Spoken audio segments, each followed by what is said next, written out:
This is an airport diagram. Today I'm going to teach you how the traffic pattern at airports works, and I'm going to go over the importance of the pattern, how it's flown, and the different variations that can exist from place to place. Let's start with why we have a traffic pattern. There are several reasons why we have a traffic pattern. According to Jeppson's Private Pilot Maneuvers Flight Manual, the main reason is safety.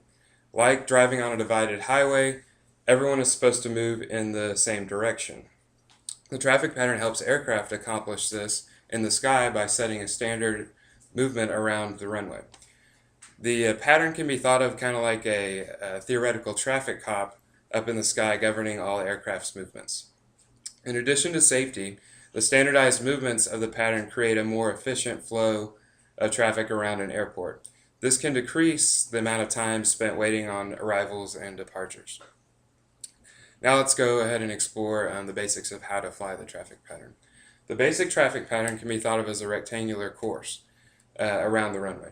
Remember that planes land and take off into the wind, or otherwise known as upwind.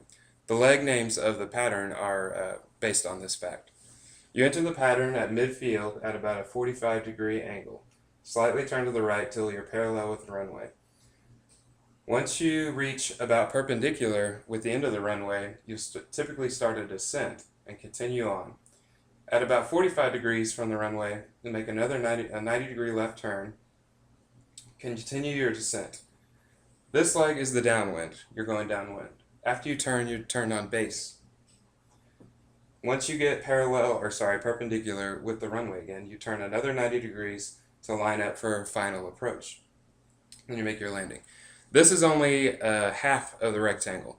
The other half occurs on the takeoff portion of operations around an airport. Once a plane has rotated off the end of the runway, let's say down here, you fly straight and climb until you reach about 500 feet above the ground. Once you're 500 feet, you make a left turn, 90 degrees, and this is the crosswind. You continue climbing until you get about a half mile away from the airport and turn another 90 degrees to the left, so you're back on the downwind. Okay, that's the basic traffic pattern, so let's talk about some of the variations that can occur from towered airports to non-towered airports. Most traffic patterns are flown counterclockwise, as this one is, with left-hand turns at 1,000 feet above the field elevation. Sometimes the traffic pattern may be flown with right-hand turns and at different elevations. If this is the case, it'll be published in the airport directory. At non-towered airports, it is part of Federal Aviation Regulation Part 93 that all aircraft within the pattern announce their position and intentions on the local airport's frequency.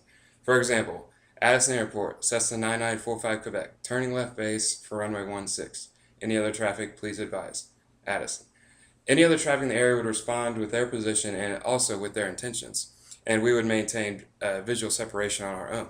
At a towered airport, this is the responsibility of air traffic control, so position announcing is not necessary.